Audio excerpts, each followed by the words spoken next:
Vous voyez ce judoka super content d'avoir gagné sa médaille?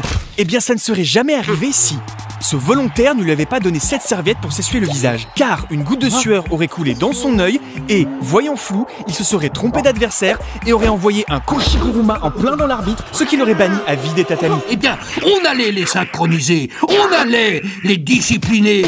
Et le Shadok fournisseur paniquait, pleurnichait, que c'était pas juste, etc.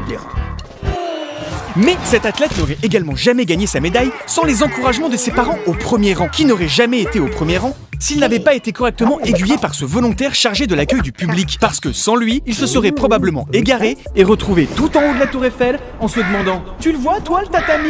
Bref, celui qui pensait comme ci ne voulait rien entendre de celui qui pensait comme ça. C'est à qui qu'aurait raison, à qui serait le plus fort. Et loupant le combat de leur fils, qui sans leur soutien, se serait rétatamé.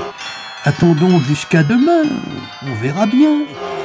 Mais cet athlète n'aurait jamais gagné non plus si ce volontaire chauffeur ne l'avait pas transporté. Parce que sans lui, il aurait dû faire du stop et se serait fait embarquer par une équipe de hockey sur gazon qui l'aurait convaincu de créer un nouveau sport, le judoké sur gazon. Il aurait trouvé ça génial et aurait tout abandonné pour réaliser ce nouveau projet qui, spoiler, n'aurait jamais marché. Souvent le Shadok fournisseur inquiet voulait savoir si sa facture était bien arrivée.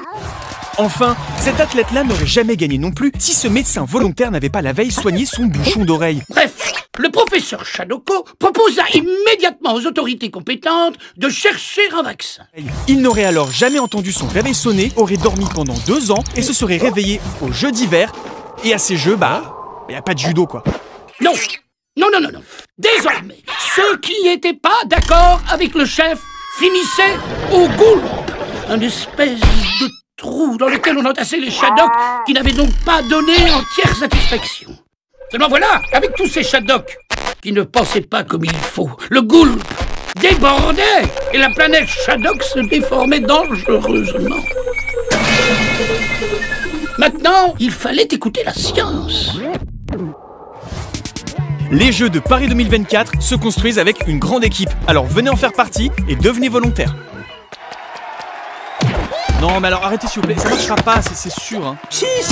Souvent le Shadok fournisseur inquiet voulait savoir si sa facture était bien arrivée. Maintenant, il fallait écouter la science.